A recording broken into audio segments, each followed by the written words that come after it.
experiencing life, straying from the set path, lighting up the sky, living forever.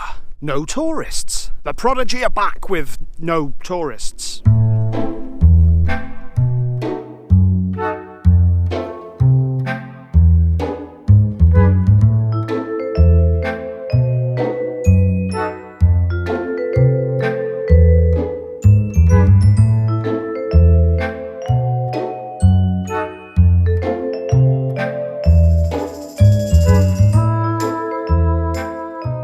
Before I get started, subscribe, you morbid twat. Now, I was pondering whether to do this review or not because I listened to the album, or at least the singles from it, at the beginning of the week, and I wasn't immediately blown away.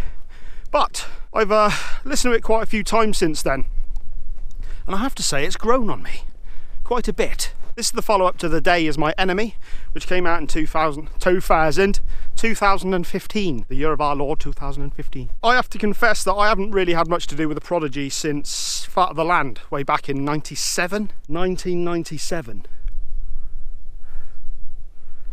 I was old even then. That started my out of the band. I loved the debut Experience, and I thought Music for the Jilted Generation was a fantastic album. Fat of the Land had some good stuff on it, but that was kind of where I started losing interest a touch. Apparently after the release of The Day Is My Enemy, Liam Howlett, the mastermind behind Prodigy, announced that from now on the band would probably only be working on EPs, as he was sick and tired of the length of time it took to record and just kind of wanted to get out and tour. And that was the intention with this one. Pretty much everything they do now is primed for the live show, and it shows on this album. When you actually look at it like that, the album makes more sense. Supposedly the songs wrote themselves so quickly, and also he was kind of really down with the quality of them, that they decided to make it a full length after all. And there we have No Tourists. Joining Liam on the album as ever, we get Keith Flint and Maxim, but we also have two guest appearances. One from Horror, spelt HO9909, who last year released the fantastic United States of Horror album, and also Barnes Courtney. The cover of the album is a London Routemaster. It's a bus, double-decker bus, on route number 7, heading for the Four Aces in Dalston. Apparently that was the band's debut gig way back in 1990, and Liam says of the title, "Don't be a tourist. There is always more danger and excitement to be found if you stray from the set path," which is why I included that bit in the intro, you see. Clever. It's always when I do reviews of music that's a little more out of my comfort zone, or not so familiar with, that I realise what an absolute sham I am when it comes to doing these reviews. I've listened to a lot of dance and rave music over the years, but it's not something I feel comfortable talking about. As anyone who watches this channel on a regular basis would know, I like to concentrate on lyrics. So let's start there. I need someone. Well, there's got to be more than that. I need someone. One. Anything else? I need someone. Deep. It has one of those keyboard lines that goes... Enjoyable enough song with some pucker beats and banging bass lines. Next up we have Light Up the Sky. This one started out with a bit of a similar vibe to Out of Space, with a touch of ragga. Light up the sky, illuminate, here come the dance we instigate. Light up, then the beat drops and things kick off. Radiate 10,000 degrees. Radiate 10,000 degrees. I could see this being a genuinely good tune to stomp to. Next up we have We Live Forever. Starts out with an ascending keyboard bit, and I guess that this one reflects the sentiments that were expressed earlier about straying from the set path. We're here, it's now, we live forever, the time has come, we live forever. Whereas the next section had a very 90s Prodigy Experience rave vibe, accompanied by these sorted lyrics. I'm the oven, your brains I want to heat up. Mega, supersonic degrees. Fire, turn the flame higher, turn the flame higher.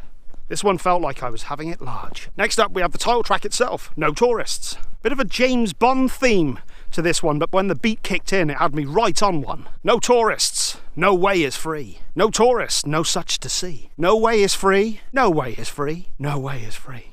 I'm free to be who I be. This one had me feeling monged, munted and mullered. Next up we have Fight Fire with Fire. This one features horror. This one started out with a sentiment that I'm not sure I can endorse. Hit rewind. Time to melt your motherfucking face.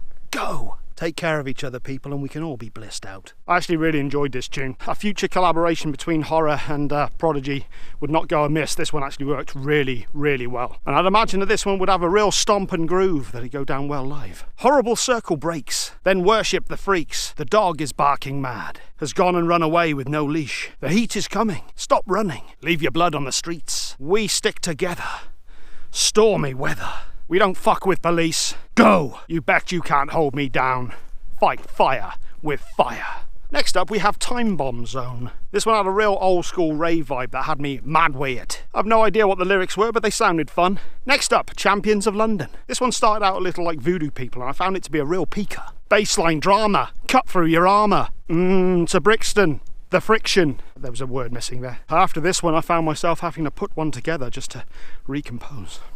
Next up we have Boom Boom Tap. This one had a touch of the Simon Says by Pharaoh Munch, before going into some more traditional rave territory with some cryptic lyrics. Boom Boom Tap, Boom Boom Tap, Boom Boom Tap, Boom Boom Tap, Tick Tick Bang, Tick Tick Bang, Tick Tick Bang, Bang, Bang, Bang. True genius. Trying to decipher this one turned out to be a real gurner. Next up we have Resonate. Another one that had an old school experience vibe. Resonate and break dem chain. Resonate into the brain. Resonate and break dem chain. Tear down the place and break dem chain. Cheesy quaver. Final track, Give Me a Signal. This one features Brans Courtney. I think he's a folk singer. I think it's a sample of a thing that he does with the pitch shifting and it's all very clever. This one was well wicked and I felt truly spangled by the end of it. Not quite tripping, but a top buzz nonetheless. You really just threw this one together, didn't you? So that's the album, well, I suppose. In terms of a score, I'd give it a 7 out of 10. A lot of critics have been quite dismissive of this one. There's certainly nothing original, necessarily, but as I stated at the beginning, all of these songs were written purely within the context of performing them live. And I think if you put yourself mentally in that frame of mind, I get it. I completely see it. There's a lot of enjoyable stuff on here. It's the first time I listened to this sort of music in quite a while, actually, so there might have been a nostalgic feeling that I was getting there as well, because I was actually around when this music first came out. 7 out of 10, decent enough album, I enjoyed it. What have we coming up next? Well, I'm going to be doing my review of the 3-disc remaster edition of And Justice for All. I say it's actually going to be a classic album review. The remaster, it's a remaster, not a remix. You don't really hear Jason's bass that much better than you do in the previous one. Yeah, that's more of an excuse just to do a classic album review than anything. What else have I got? I'm going to be doing a review of Tenacious D with Post Apocalypto and also Tosca. Is it Fire by the Silos? But I will be back probably tomorrow with another review. One of those ones that I've just mentioned. So, just wait.